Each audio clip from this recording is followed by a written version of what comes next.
People can't afford to buy properties, so prices might crash even more, but they're not going to end up sleeping on park benches.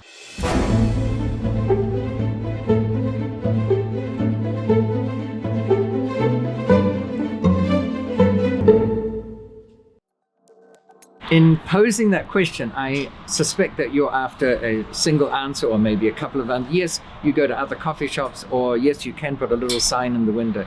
I've got a plethora, a whole range of things that I do. It's a multi-pronged approach, because on the basis that by finding a tenant for that vacant space, I can massively increase the value of the building and therefore my passive income, I'm willing to put an inordinate amount of effort into finding a tenant. So the first thing I'll do is just get a sheet of paper and put a couple of photos of the premises there, the outside and the inside. I'd put statistics of the foot traffic that's there, and you can get them from all different sources, sometimes city councils or sometimes stats on government websites. I will put the features of the building, how close it is to other things, what I'm going to ask per square foot or per square meter, wherever you are, and all the details you want. And then I'll print a ream of these things, and either I'll take them around or I'll pay someone to take them around. But I go to every commercial premise out there. And I'm not saying that the third commercial premise you go to this, oh, we love this so much, we're going to abandon our current lease and go there. But what does happen a lot is, oh my gosh, we're happy where we are, but I've got a cousin who's moving to town and he wants to start a whatever business. Let me run it by him. I would love for him to be across the road from me or around the corner. We can have lunch together and all that sort of thing. So the first thing is to make up a flyer and then deliver it. The second thing that I would do is I will get a canvas banner that I can sling along the building on the outside wall, if you can sling it from the parapet or in the window, depends on the circumstances as where you put it. And then you have in big writing for lease, and make sure there's a way they can contact you. A mobile number if you're available most of the time, but if you travel a lot and you're in the air a lot, then don't put that there. Maybe a website. Have a website for the commercial space that you have available. You know, commercialspacebymarshall.com, and then / this location, and then have the details there. Make it easy. A lot of people think they don't want to put any details in so that they're forced to call you and then you can talk with them. But often if they don't know how big it is, they don't know if it suits their requirements, they won't even bother to make that phone call. So that's the second thing. Then talk with your friends about it. You never know who knows someone who might be able to go out there and do something about it. Go to the industry that you think is particularly good. So if you think it's good for a coffee shop, yes, as you suggested, go to all the other coffee shops there and say, are you happy with where you are? And I don't mean happy in terms of do they like their landlord, and if they don't like the landlord, they're going to come to you. Not at all. There's one in Scottsdale right now. It was a press coffee that was doing very well. In fact, I'd often go there and the line was humongously long. And it was sort of cramped premises. And even if you got your coffee, you look around and there's nowhere to sit. You know, that was awkward. They moved to a premise that I estimate to be 4 times as large, and they've got more baristas and they're still incredibly busy, but I imagine their turnover's trebled or quadrupled. So very often people want a bigger premise, or in other industries, they might want smaller premises. You never know. It's just a matter of getting out there. And one example that I think is kind of cool is I had a corner premise that I thought would be ideal for a coffee shop. And remember, I don't want to run a coffee shop. I want a tenant who's signed up on a long-term lease, because that gives me the cash flow that increases the value of my building and I can get a new mortgage. So I couldn't get a tenant, and I tried for about 2 months. I advertised, I did all the things, and then some that I mentioned. And in the end, I thought, I'm convinced this is a great location for a coffee shop. I'm going to start one. Now, again, I don't want to spend my time running a coffee shop. It can be a full-time job. But I got the furniture and the crockery and the cutlery and the barista machine and the fridge and the milk and the coffee beans and everything, and engaged the staff. And I ran it for about 3 months, and our business was trending upward. It became very popular. And then instead of offering premises for lease, where someone I suggested could run a coffee shop, I offered a going concern business, a coffee shop that was a running business. This was the turnover, this was the trend, and I sold it. And I think I made $5,000 or $10,000 profit on the sale, but I didn't do it for the profit. I sold it because I wanted the 5-year lease with rent reviews and all the other features. So sometimes it's a long-winded answer to your question, but how do I get a tenant? There are all these ways. You might advertise, create a flyer, and get a tenant within a day. Sometimes it might take 3 months, and you have to start the business yourself and then sell the business. But to me, it doesn't matter. It's still running as a coffee shop, actually. And it's just one of the many ways of getting a tenant. But the more skilled you become at getting a tenant, the more you can create value in your commercial properties. if you want to talk specifically on residential, I think there is a chance of a crash coming up. Let's face it, interest rates are higher than they've been, I think, in 13 years, and inflation's the highest it's been in 43 years. So in that sense, there's a real possibility of a crash.